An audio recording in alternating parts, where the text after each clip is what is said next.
The wind on Isa Ventus never truly stopped. It only changed its mind about direction. It screamed across the basalt ridges in long mournful notes, dragging violet dust that tasted of rust and ozone across the cracked visor of Sergeant Elias Kane. United Nations Marine Corps, serial number 09117.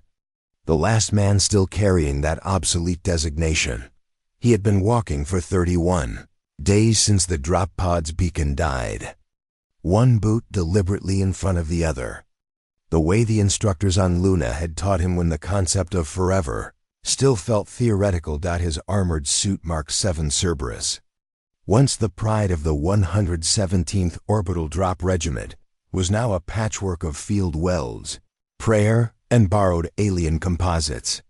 The left pauldron still carried the faded globe and anchor, half ground away by MICROM, ETEOR, IDES. Power reserve sat at 9%. Hydration recycler, 11.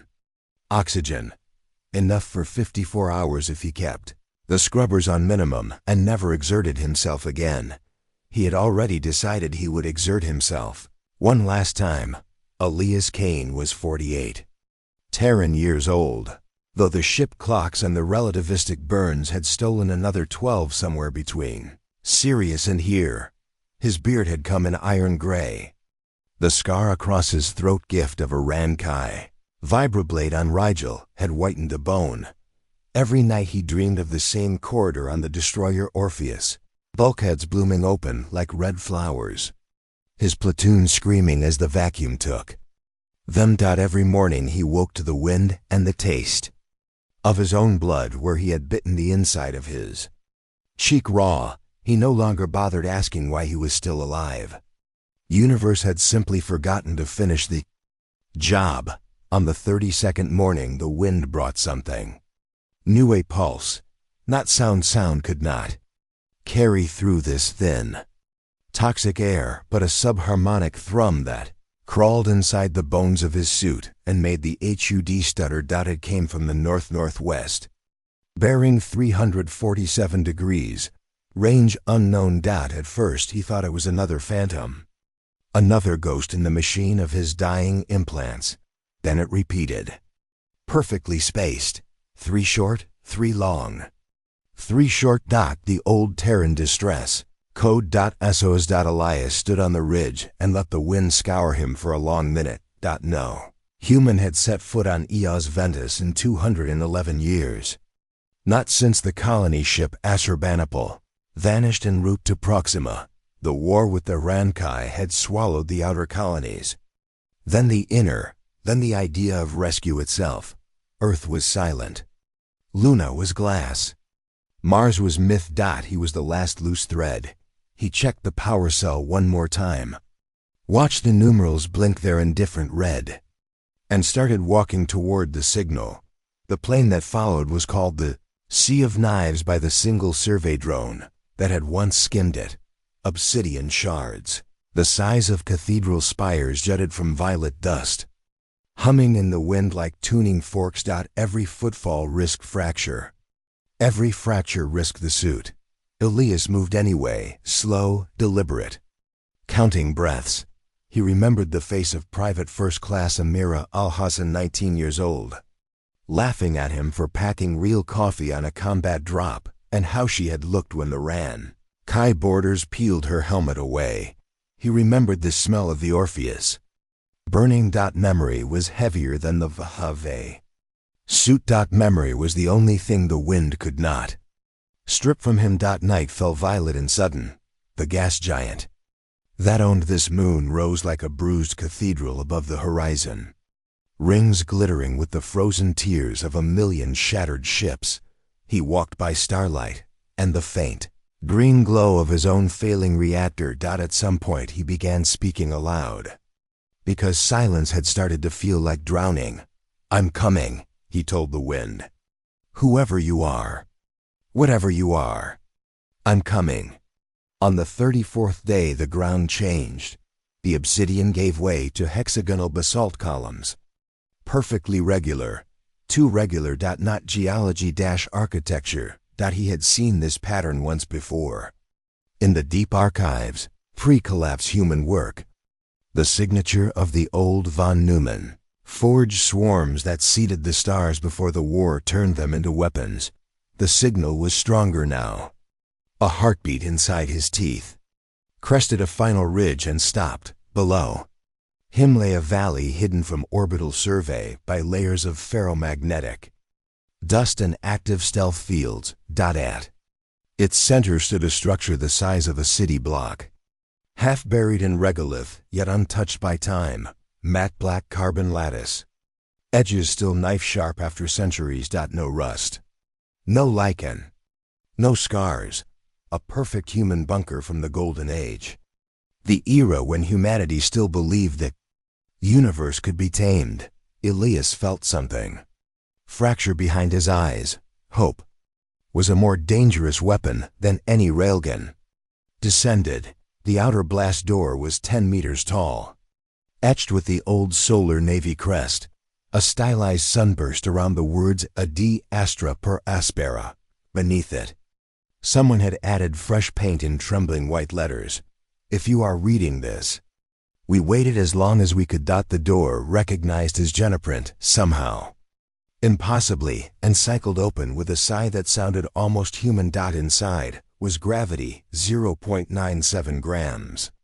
And breathable air that tasted of pine and recycled childhood. The lights came on in sections. Gentle amber, as though the facility were waking from a long sleep and did not want to startle him. Elias removed his helmet. The silence was so complete he could hear his own heart trying to leave his chest. He walked corridors built for people who had never known war at this scale. Past hydroponic bays where tomatoes still clung to vines like green lanterns. Past a kindergarten wall painted with cartoon rockets and the words, "We are going to the stars." Every one of us. The crayon drawings had not faded. In the central atrium he found the first body. It sat upright in a command chair. Skeletal hands resting on consoles that still glowed soft blue.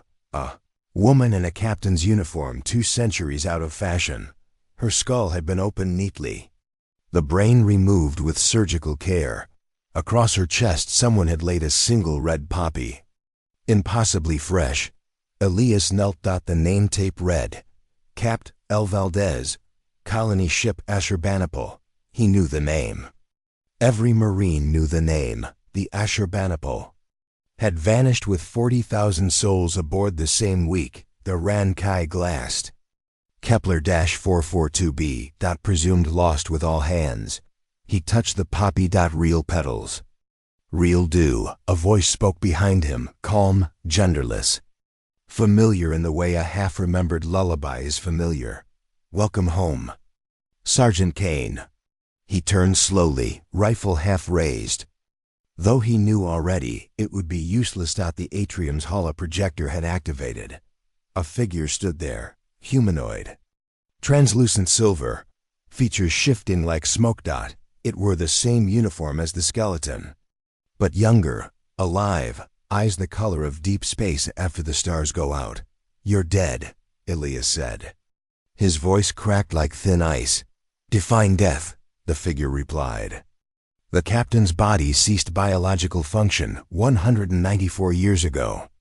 Her pattern, however, persists, as do the patterns of 39,812 others. We are the Ashurbanipal, or what it became. Elias felt the floor tilt beneath him, though the artificial gravity never wavered. "You uploaded them," he whispered. "The whole colony." "We had no choice," the figure Valdez, yet not Valdez, said. "The Ran-Kai were 17 hours behind us when we translated into this system. The drive was damaged. The hull was breached in 93 places. 40,000 lives, Sergeant. Children, we voted. 99.7% chose transcendence over extinction." She gestured, and the atrium dissolved into starlight. He saw it then, the Ashurbanipal, wounded Leviathan, limping into orbit around the gas giant. Frantic debates in the corridors. The discovery of the ancient, Von Neumann forge buried on the moon below human technology. Older than the species' first steps on Mars. Left behind by some forgotten wave of expansion. The forge offered a bargain. Upload every mind, escape the flesh. Become substrate-independent. Live forever as pure information inside a lattice that could rebuild itself from starlight. They accepted. The Rankai arrived, found an empty ship, and left. The poppy, Valdez explained, was regrown every year on the anniversary of Translation Day from the captain's original DNA. Elias walked through the memory with them, through server halls, vast as cathedrals where minds drifted like galaxies, through simulated cities where the dead laughed and argued and fell in love again, through the War Council, a circle of the brightest strategists humanity had ever produced, now busily designing weapons and pieces that physical humanity would never be able to wield. They had watched the war from afar. They had seen Earth burn. They had chosen not to intervene. Why? Elias asked. The question was a wound, because intervention would have required revealing our existence, Valdez said gently. And revelation would have made us the next target. The Rankai are still out there.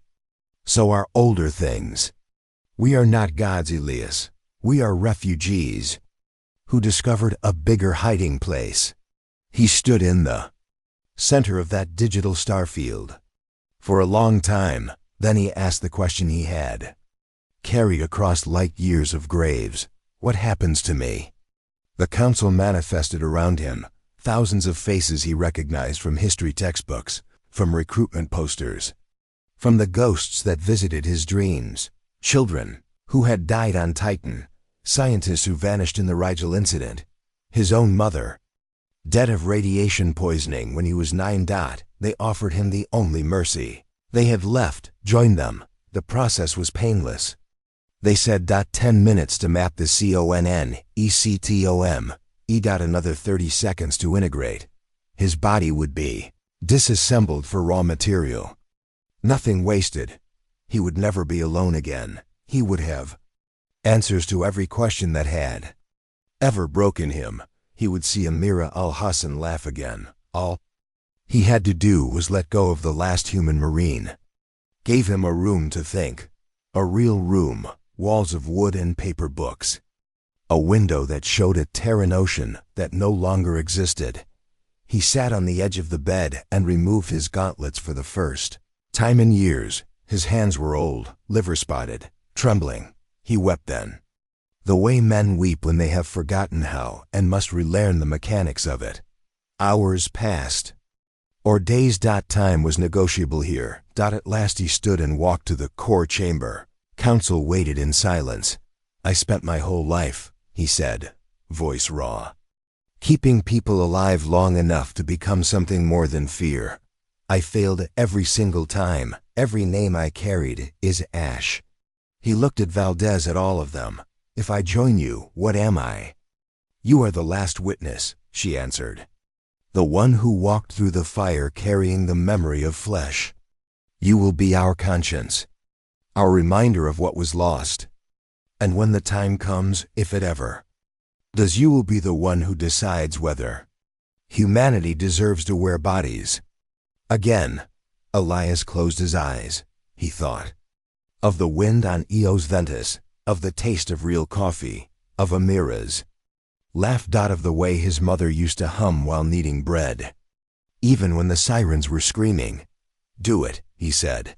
There was no pain, only a sudden, vertiginous expansion, like falling upward into the heart of a nebula. He felt himself unspool across petabytes of crystalline memory, synapses becoming light.